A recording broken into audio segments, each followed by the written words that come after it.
The Broken Blueprint, Part 3, 1916 to 1919 Events.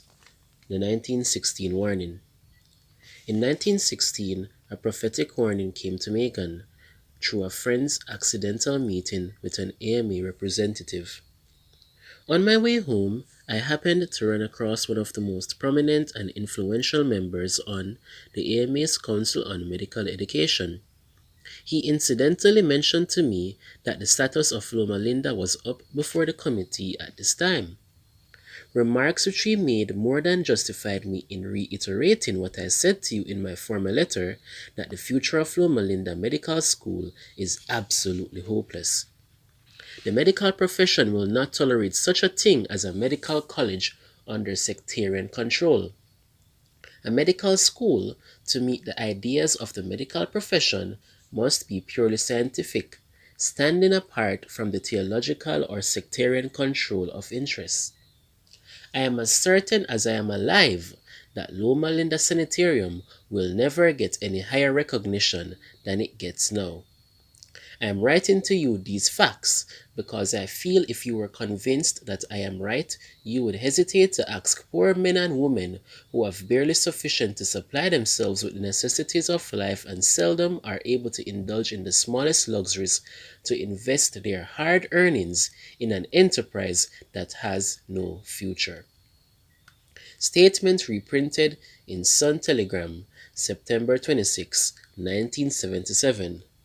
Quoted in Richard A. Schaefer, Legacy, The Heritage of an International Medical Outreach, pages 97 to 98. In spite of the warning, as we have already learned, the foundation of the Los Angeles Hospital on Boyle Heights was laid in December 1916. The 1917 Draft Crisis.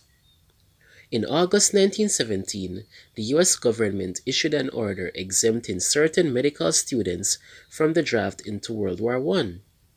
Megan hurriedly traveled, first to Washington, D.C., and then to Chicago. The Army accepted a reclassification of Loma Linda, subject to another examination by the AMA board. As fast as anything, Megan shot telegrams via Western Union to the Loma Linda and Los Angeles campuses, in which he demanded that, at any expense, a great variety of things must be purchased, done, or cleaned up. Dr. Colwell had promised to make the inspection trip within 2 weeks. Following the inspection, on November 14, Dr. Colwell phoned Megan and told him CME had been given the B rating. The 1919 crisis and more demands. On Sunday afternoon, April 21, 1918, as a crowd of over 2,000 were assembled for a dedicatory service in an open-air meeting outside the White Memorial Hospital, the largest earthquake in 18 years suddenly shook the city and even damaged some of the buildings at Loma Linda. By the summer of that year, CME faced another crisis. The U.S. government wanted to force all recognized medical schools to combine the student enrollments or face serious problems.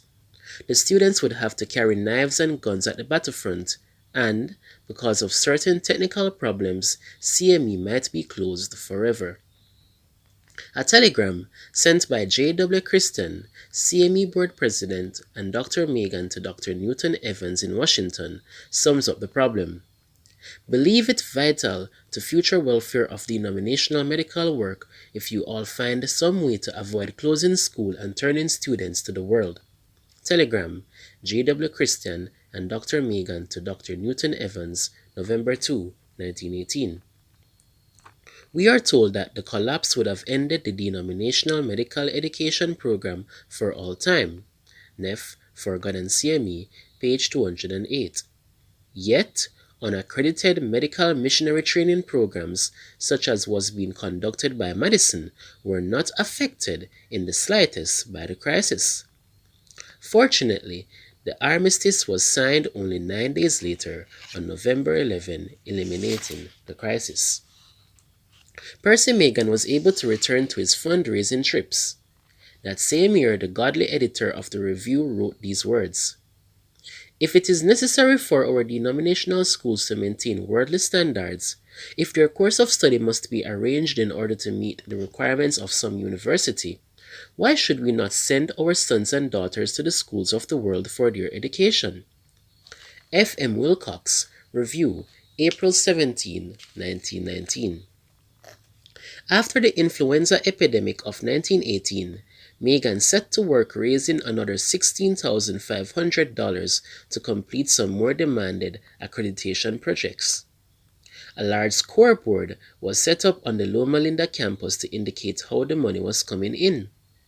Various fundraising teams were competing. It is said that the competition was fierce.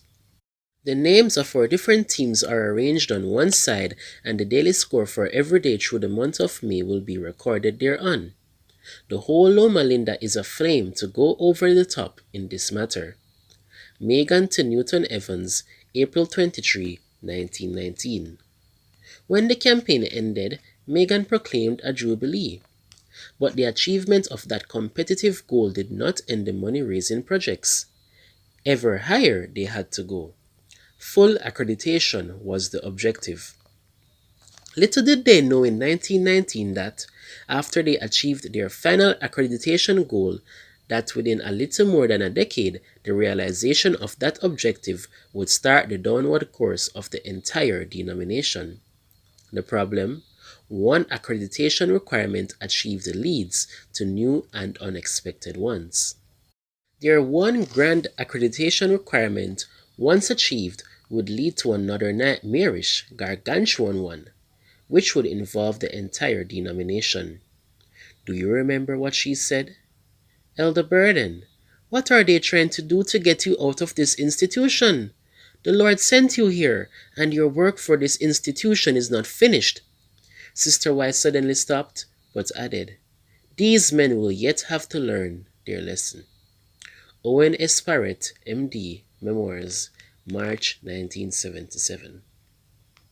The 1921 disappointment. By the spring of 1921, the staff at Loma Linda were certain they were about to be awarded the coveted Class A rating.